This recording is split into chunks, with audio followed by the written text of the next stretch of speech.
केंद्र की मोदी सरकार के कुछ मंत्रियों की छुट्टी होने वाली है और कुछ नए लोगों को जिम्मेदारी मिलने वाली है।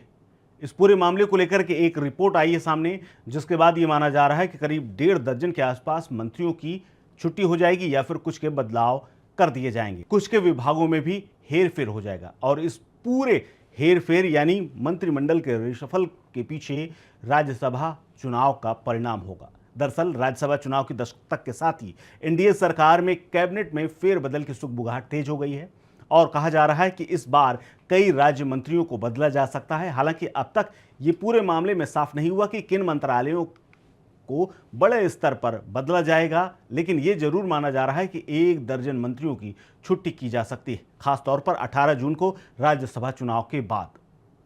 न्यू इंडियन एक्सप्रेस में एक खबर छपी है। इस खबर के मुताबिक यूपी समेत कई राज्यों में विधानसभा चुनावों की तैयारियों में जुटी हुई बीजेपी कैबिनेट को लेकर के बड़े फैसले लेने वाली है।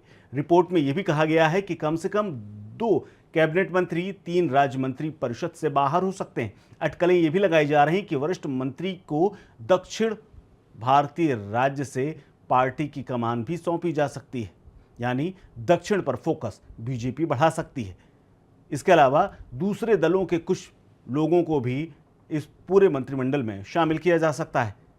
सियासी गलियारों में इस बात की भी चर्चा है कि मोदी कैबिनेट में इस बार कुछ लोग शामिल होंगे, जिसमें जदयू, टीडीपी, एनसीपी और आरएलएम के सहयोगी दल होंगे, यानी एलाइज को जगह मिलेगी। इनमें से नीतीश कुमार की जदयू और चंद्रबाबू नायडू की टीडीपी सबसे आगे हैं। सबसे ज़्यादा फायदा इन्हीं को ही होने वाला है, जबकि सहयोगी दल के ज़्यादातर नेताओं को राज्य मंत्री का पद मिलने की उम्मीद है। राज्यसभा चुनाव के लिए ये भी कहा जा रहा है कि राज्यसभा का कार्यकाल पूरा कर रहे कई मंत्रियों को इस साल या फिर 2027 की शुरुआत में संगठन में भेजा जा सकता है। इसके अलावा यह भी माना जा रहा है कि 70 साल से ज़्यादा उम्र वाले राज्यसभा सांसदों को बदलने पर भी विचार किया जा रहा है और नए चेहरों को मौका दिया जा सकता है। इसके अलावा सूत्र ये भी बताते हैं कि बीजेपी तमाम संगठन के जो कार्यकर्ता हैं और जो नेता हैं उनको कैबिनेट में शामिल किया जा सकता है। और सबसे ज़्यादा जिन मंत्रालयों में बदलाव की चर्चा है उसमें अगर देखा जाए तो रेलवे, वित्त, कारपोरेट अफेयर्स, कोयला, टेक्सटाइल, सूचना एवं प्रसारण, इलेक्ट्रॉनिक्स और आईटी, ग्रामीण विकास, रसायन और उर्वरक, सहकारिता, मत्स्य पालन, जल शक्ति, कृषि और पर्यावरण, कानून और अन्य विभागों में बदलाव के आसार देखे जा सकते हैं। हालांकि इसको लेकर के आधिकारिक रूप से केंद्र सरकार या फिर पार्टी की तरफ से कुछ नहीं कहा गया है, लेकिन माना यह जा रहा है कि राज्यसभा चुनाव 18 जून को होने वाले हैं और चुनाव में आंध्र प्रदेश, गुजरात, कर्नाटक की 4-4 सीटें, मध्य प्रदेश और राजस्थान की 3-3 सीटें, झारखंड की 2, मणिपुर, मेघालय, अरुणाचल प्रदेश और मिजोरम की 1-1 सीट शामिल है। महाराष्ट्र और तमिलनाडु की राज्यसभा की 1-1 सीट के लिए उपचुनाव भी होना है। जिन 26 सीटों के लिए चुनाव और उपचुनाव हो रहा है उनमें एनडीए के पास 18 सीटें हैं और इनमें से 12 सीटें बीजेपी की हैं। लेकिन यहाँ एक ट्विस्ट है।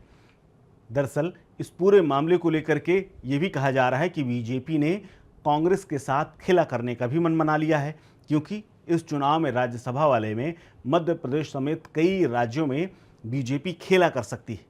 इसके अलावा चूंकि एमपी में सरकार है और वहां पर 3 सीटें जिनमें तीनों में प्रत्याशी उतारे जा चुके हैं।